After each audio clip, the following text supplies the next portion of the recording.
Welcome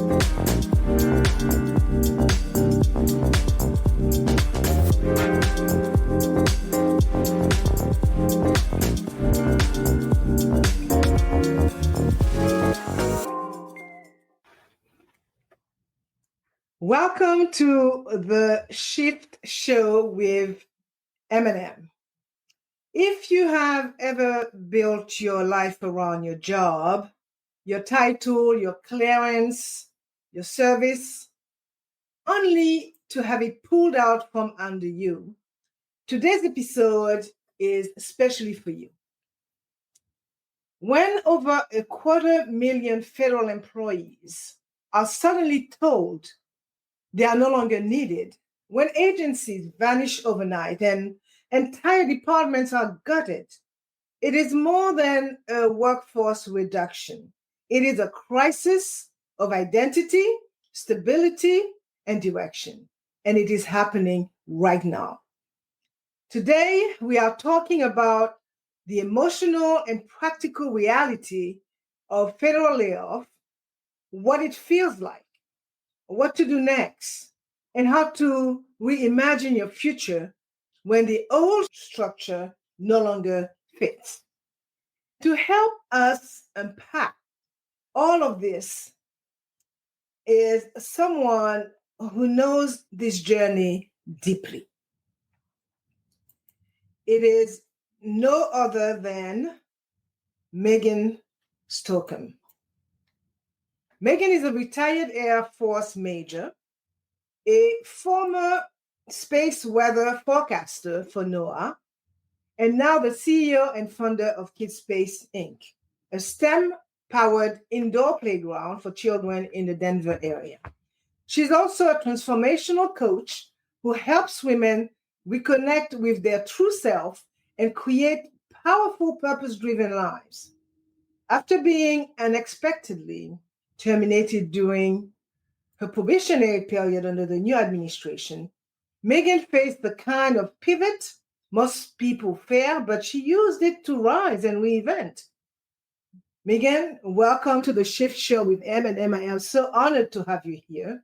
Your story of service, transition, and reinvention is one that so many people need to hear right now. Thank you for being with us. Today, we are going to walk through 3 powerful phases of your journey and likely that of so many others. First, we will talk about the emotional and mental impact of suddenly losing a role that once defined you. Then we will explore the practical and mindset-driven steps that helped you regain your footing. Finally, we will dive into how to reimagine your life and career with clarity, purpose, and confidence. So let's start at the beginning. Let's address the emotional and mental impact. Meghan, take us back to the moment you found out about your termination during probation.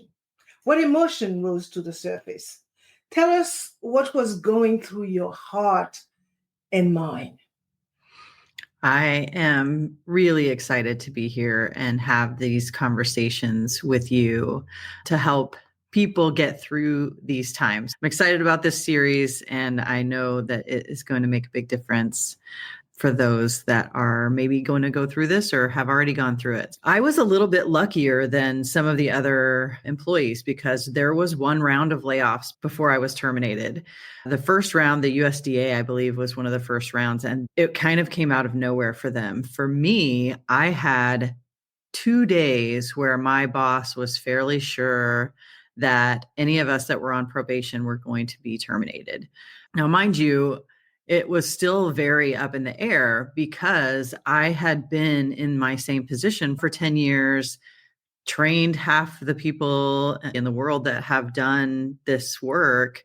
And then I had a 6-year gap in service and I came back, but I was not back for a year yet. So technically I was still on probation. There was still a lot of question on whether or not they would have exemptions for some of us because there were a lot of employees in the government for 15 years and a very high level that had just transitioned from one area of work to another. So it wasn't that they were new or not capable of doing the work. It was just that they had transferred to a new position. So they were on probation. At first, it was a lot of fear and not knowing what's going to happen. We had to pack up our stuff. I was lucky because I had 2 days to get some of the stuff out of the office just in case, because we had already heard that the way it was being done was you get an email, your bosses don't even know, you get directly an email, and you have an hour to leave. If you don't check your email for that hour, if you're in a meeting, if you're at lunch, it was not a lot of time, and it was a very anxiety heavy. I've been working for the government for about 32 years between the military and this. As the title of this episode says, the badge stopped working. I couldn't get into the forecast center, and I had an hour to make sure I had all my paperwork in order. Your badge is how you log in to get all of your personal information, your payroll, your pay stubs, your all of that kind of stuff. So it was very rushed. It was a very kind of frantic and sad moment because my colleagues that I've known for a long time had to walk us out. Otherwise, the security would have had to walk us out, which is then even more disappointing because then you feel like you're a criminal being walked out the door. I would say demeaning. Demeaning. Yes, absolutely. I've been working and serving this country for 30 years combined. How am I all of a sudden being walked out of here like I did something wrong? At first, it was fear, and then I was angry, honestly. At that point, I was like, this is very difficult to accept when you have done nothing wrong. It doesn't even feel like a layoff situation in the civilian world. It feels like that kind of stuff is happening. You're going to have some kind of a buyout. But in this case, it felt very much like we had done something wrong instead of just being like, this is a practical thing that we have to do. I think that would probably cover the emotions, fear, anxiousness for the moment, and then some anger. I cannot even imagine how this would affect one. I mean, if I were in that situation, that's not something that you anticipate. No. I'm glad to see that after a few months of this, you're still strong, you're holding on. My second question to you would be, as someone who served both in the military and federal government, how did this sudden change affect your identity? I think specifically the kinds of career fields in the military or government do carry an identity. It's very much, I am a space weather forecaster. I am a weather forecaster for the Air Force. So you hold that, and not a way that sounds more like I do this job. It's like you become part of that job. It's how you exist. And so I think especially for federal workers that have like a background in science or that kind of work, it feels like you're floating a little bit because there's nowhere else that I can go be a space weather forecaster. That's not, a civilian job, or not civilian, but a non-federal job that I can get at a different company. It definitely shook me. And I'm somebody, again, who I have businesses on the side. So I have other identities as well. I can't imagine what it would be like if that was my sole source of income. And that was the thing that I had been training and studying my entire life. If that was my only lane, I think it would be even harder. It definitely shook me to be sent away from that path. Well, thank you for that. And as you said, it could have been a lot worse because you have identity, for lack of a better term, when it comes to that part.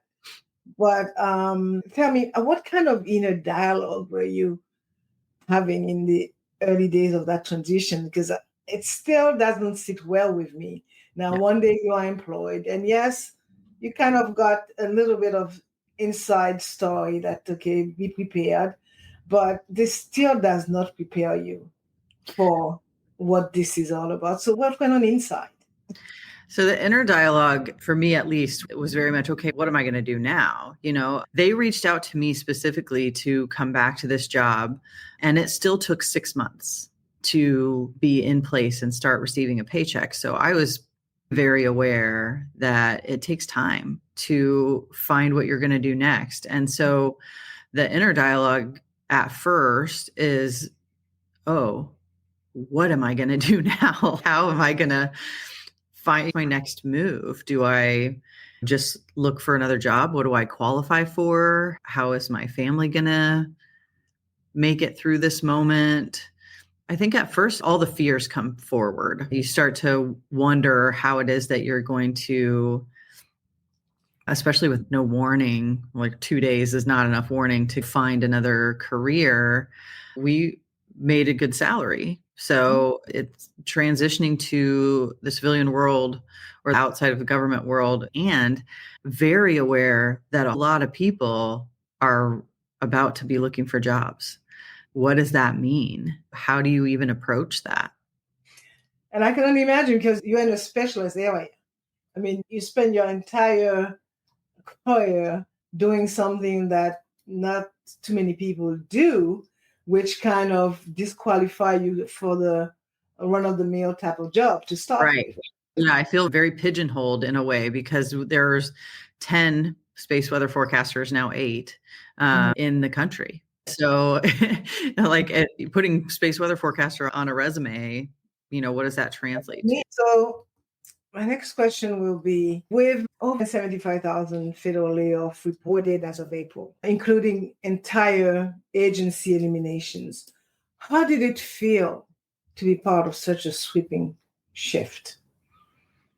I believe having so many people get laid off or terminated at the same time, at one level, it kind of allows you to go, well, obviously it wasn't just me. It wasn't something that I did wrong personally, but it also made me very aware that the whole shift of the country was happening, and trying to figure out how you're going to approach that, and knowing that a lot of people are going through the same thing.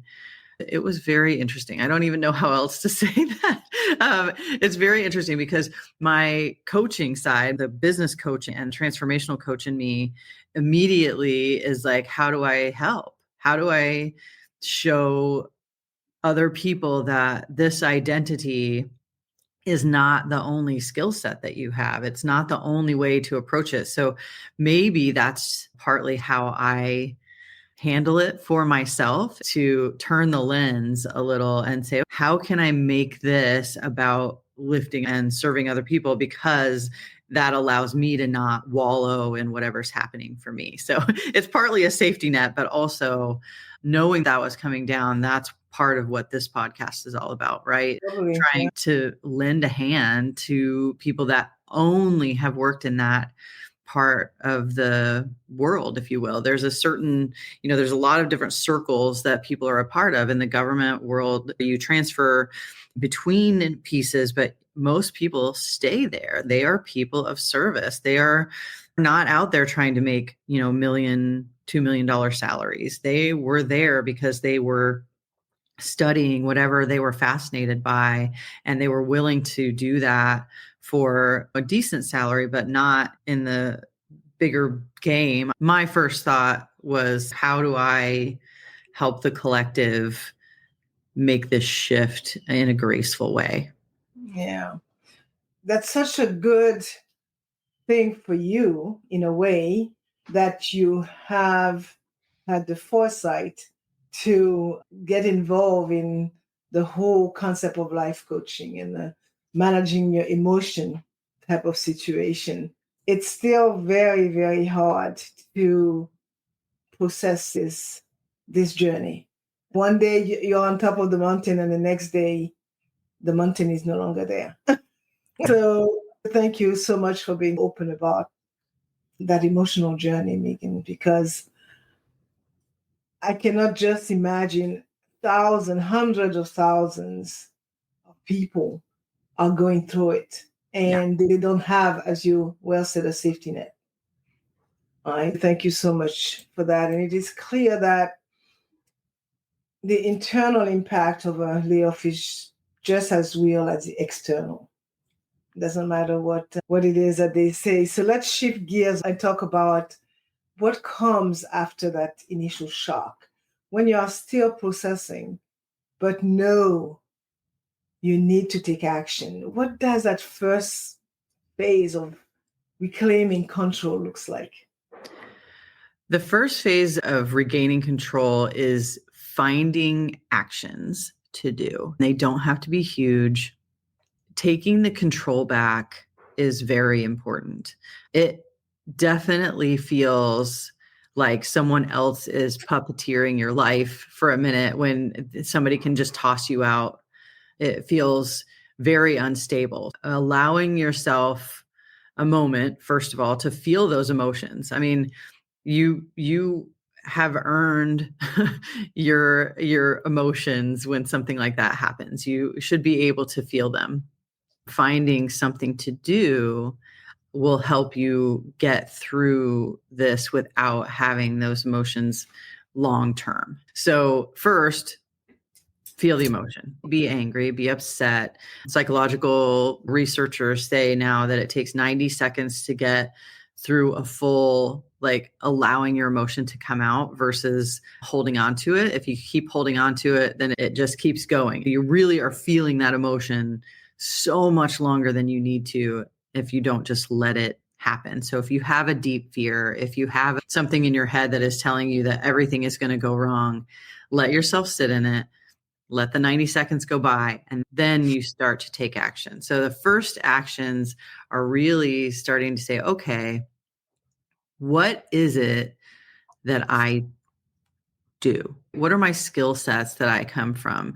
Because, like we were talking about before, normally our jobs in the government are very specific, very tailored. That doesn't mean that there's not something else out there for you to do where you can really still have a big purpose in this world. Some of those jobs translate into the civilian or non-government world fairly well because there are specific kinds of science and companies that are doing that kind of research. But if they're not, the number one thing is to just start really like let's look back at what I've been doing for the last 20 years and what are some of the major skill sets that I have and bring to the table. So I think that's a good step one. Yeah, so I guess it's time for stepping back, soul searching, finding your purpose and what you could do to serve your community, I guess. And that's where one would start. So how did you begin to separate your worth from your title as a major or space weather forecast? So I think one of the things that I bring into my transformational coaching is the idea that your purpose is not a job. Nobody was created on this planet for one specific job. You are the magic. You are the key. If your purpose is about what you bring to every role, to every relationship, to every situation, being able to say, my value is not tied to whether or not I have this specific job. It's not tied to whether or not I have a job at all. My value is innate. It is just my existence on this planet that gives me value. And my purpose is not, I am a space weather forecaster. That's what I'm here to do in this world. It's what do I bring to that community? What do I bring to that science? Am I the one that is really great with details and making sure that everything is super organized? Or am I the big dreamer? Am I the one that pushes the science forward because I'm willing to have that open mind and not have the rules keep me in a certain spot?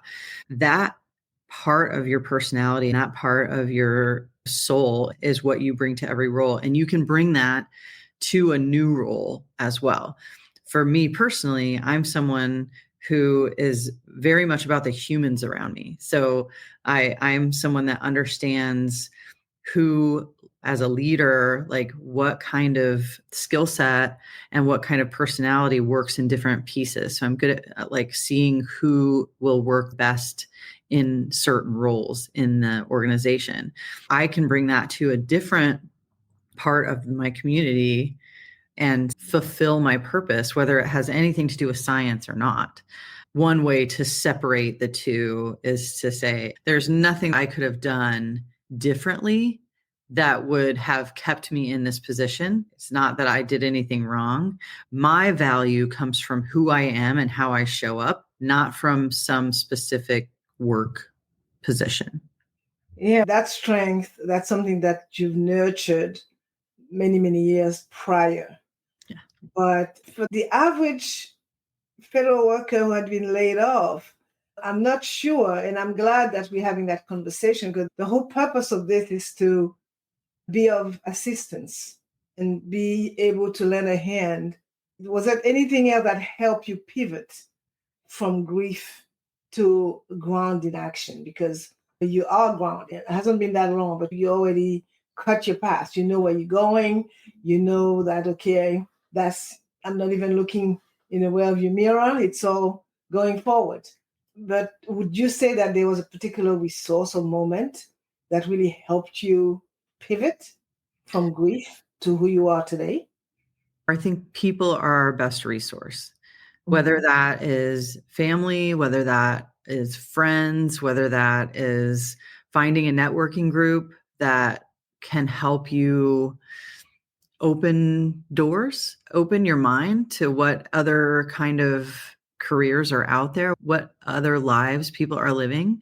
It's very easy, especially when you're working a lot and you've got family and all the things, you just kind of are doing the thing you do. And so you're not really aware of all the opportunities that are out there. And the best way to find those opportunities is to talk to people. If you're someone who has a therapist and you think that, you want to talk to them, that's amazing as well. But going to find networking events for business owners, for different career fields, for like even the job fair type of thing. And I also want to say, and that it is a very strange thing when you are someone that never thought you would be applying for unemployment. It took me a minute to recognize that unemployment is insurance. Like you've been paying into unemployment. It's not a handout. And so being able to keep your nervous system at a level that allows you to function, going out and applying for the unemployment and allowing that baseline income to come through so that you feel like your basic needs are covered will allow you some headspace to search and to reinvent yourself. So I think it's really important to say, especially to a group of people that never thought that they would be there, to use that resource because you paid for it, because it's insurance, and because you're in a situation that you could not have predicted. Get yourself into a space where you can breathe and then start looking at all the opportunities around you. When that what now question comes up, there is something that you could lean on for now, which is your unemployment benefits, which, as you said, unemployment benefits are not handout. It's insurance. You've been paying for it all along. That's a good way of flipping the what now question. Right. So beside what you just said, what early decisions help lay the foundation for your next chapter as a coach and as an entrepreneur? So the early things that I like to do when I'm in a change, I tend to have a bit of an adventurous spirit. So if I want to try something new, I think the habit is the most common thing is for people to have the SMART goals, specific, measurable, that kind of thing. One of the tricks that I love is instead of specifically saying, I want this new job, because a lot of people had the job that they had on their goal list and now they're searching for what could replace that. Instead of having a specific job or goal, start writing a list of the pieces that you loved about your job and the pieces that you could deal without? What do you want your next career move to feel like? What do you want it to look like? What do you want your day to day to do? What the schedule to be like? Would you like to work less hours? Would you like to have a more flexible schedule? You're okay with the amount of hours? Do you like working one-on-one with people? Do you like being the lead of a huge group? How do you want your days to look? Start to discover different careers that might check those boxes instead of just looking at a job search and being like, what do I even qualify for? As a space weather forecaster, what can I even apply for? Totally. And as I said, you are in a better position than most. When I talk to people in general, I am in the finance space, and I tell people not to rely on one source of income. Okay. Always make sure that you have some kind of side hustle that would take you forward should something happen. And also make sure that you have your emergency savings set aside, because you mentioned an employment benefit and it doesn't happen overnight. It's a process. So you got to be ready for it when it does happen. Having a government job used to be one of the most secure jobs that you could have, right? And clearly it is not.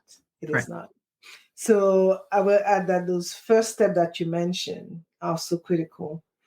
And I really love how you frame them as both practical and intentional. You know what you want to do, how many hours you want to work, and things that do not really come to mind because you were 9 to 5. It might be a little hard now, but I could actually do what I really want to do if I take the time to take an inventory of what my purpose is and what I can do, what I love to do, and what I can do to serve my community, which is very important because you need that support. So now let's talk about possibility, because after the fog begins to lift, there is this quiet space where reinvention begins, right? So how did you start planting the seeds for your next chapter? And I know that you had already plenty seed planted, both with KidSpace and your coaching work before the layoff occurred. So what shifted for you after the termination in terms of how you saw those ventures? Did your approach, your pace, or your purpose around them change or evolved? I think the biggest shift of that moment, like where you're like, okay, now I'm ready to reinvent myself, or I see possibilities again. And I still did want, like you said, I like having a W-2.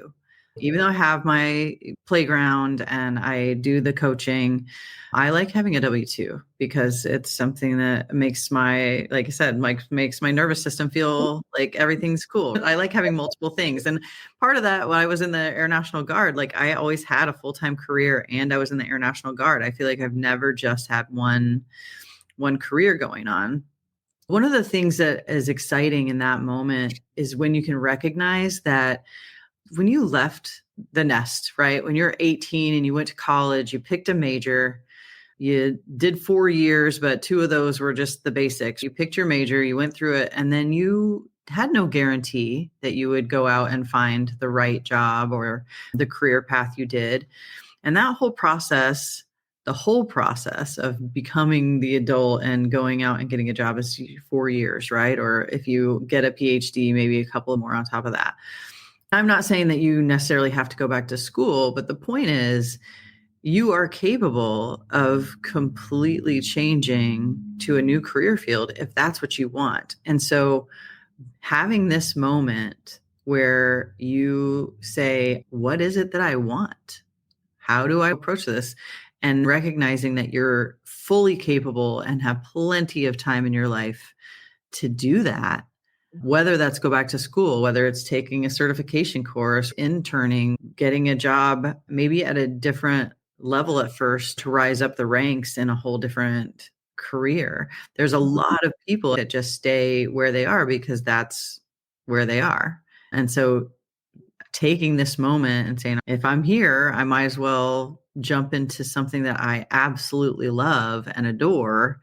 How does that look? And recognizing that it actually doesn't take that long to do that. You decided one day you wanted to buy your first house and you bought your first house. It's not that easy of a process, but somehow we all do it. You decided one day you wanted to have a kid. Nobody knows what that's going to be like until they actually have a kid.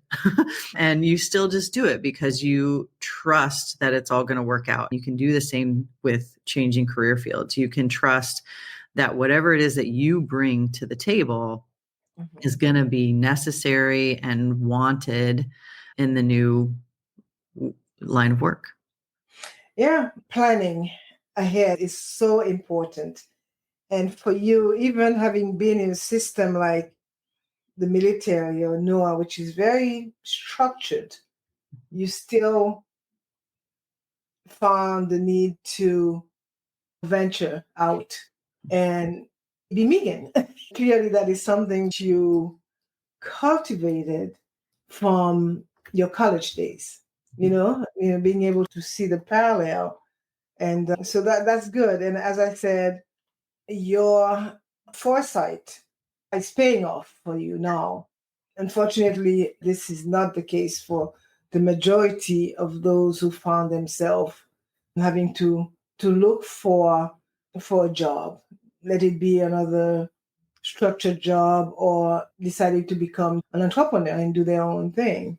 That's where I really feel that what you do now would be of service to those who really need it, because you've been there, done that.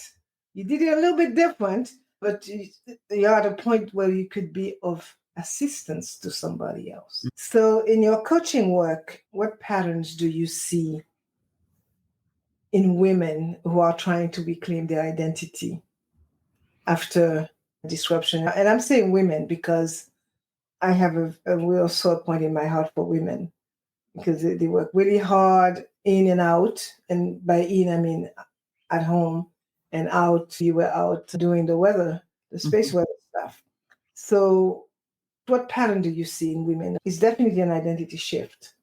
No matter how you put it. Some people define themselves through their job, which is very sad. So how could you help someone, a woman in particular, in that position?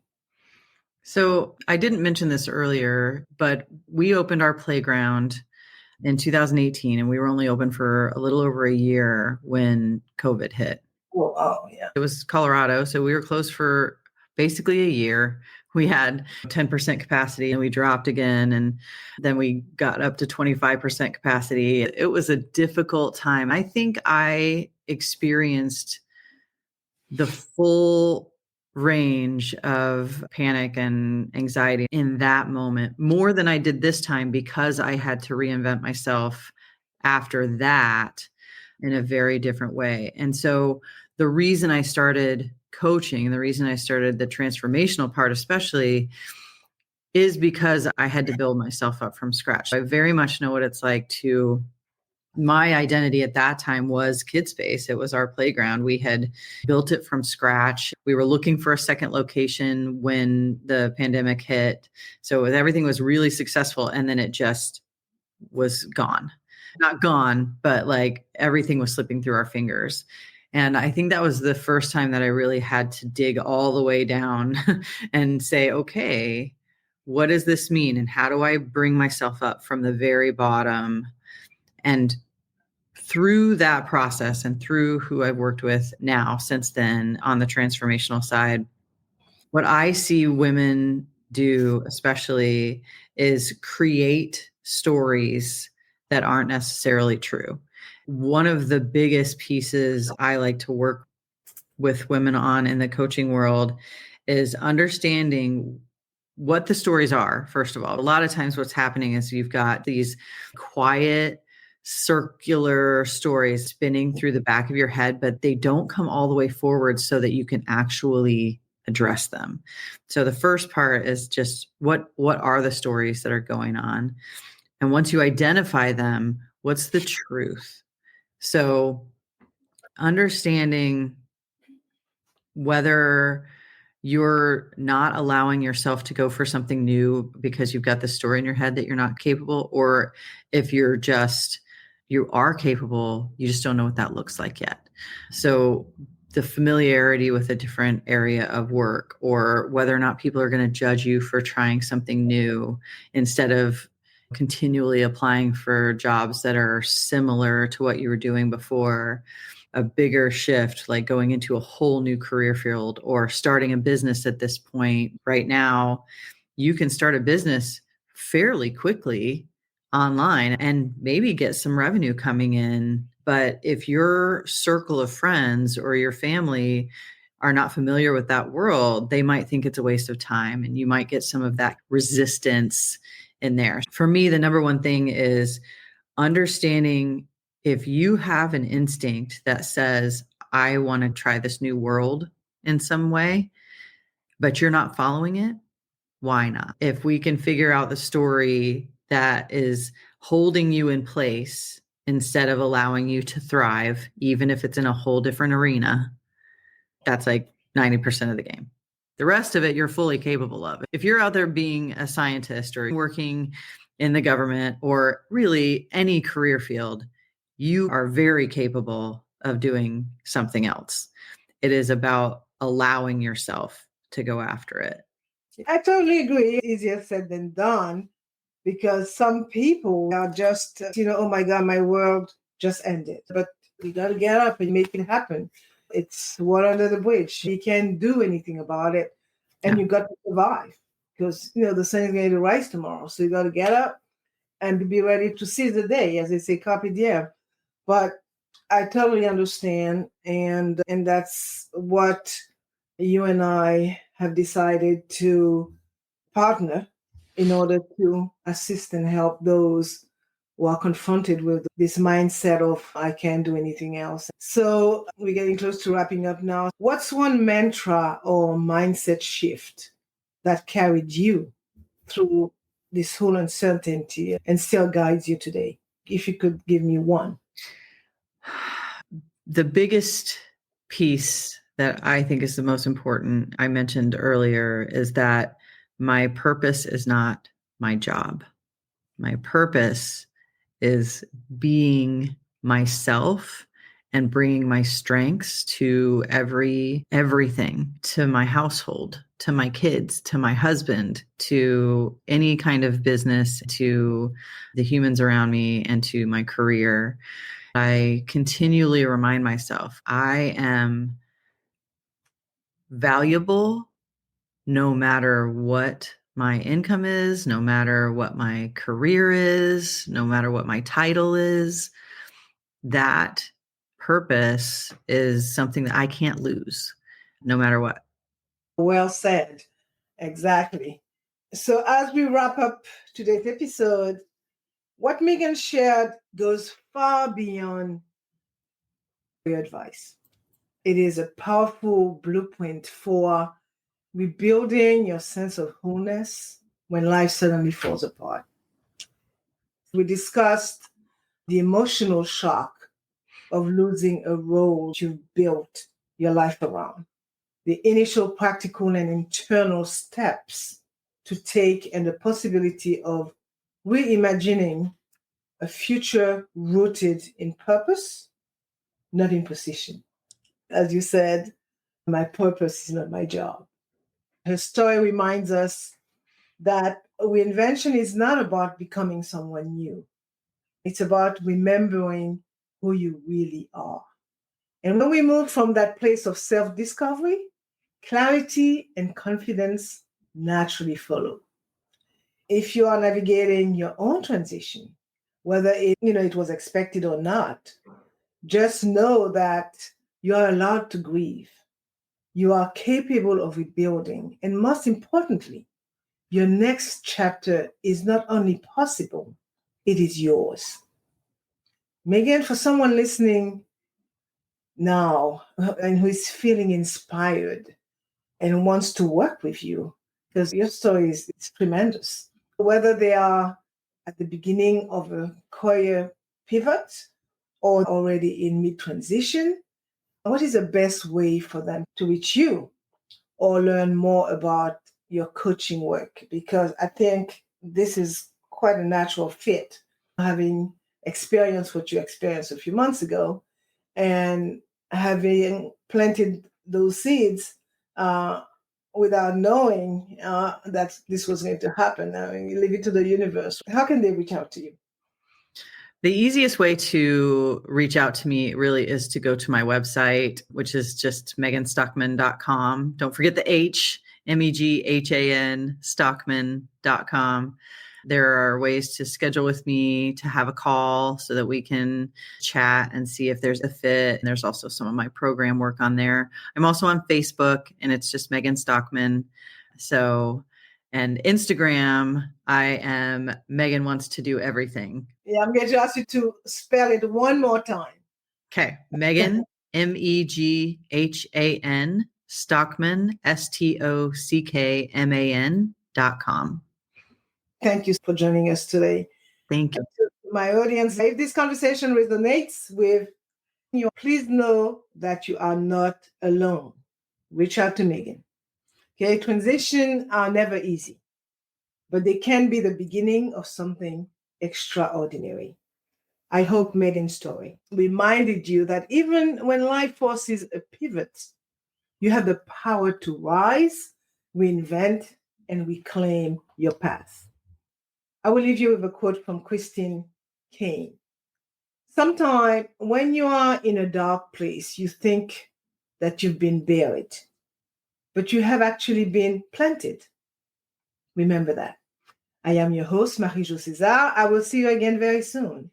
In fact, you will see Meghan and me very soon.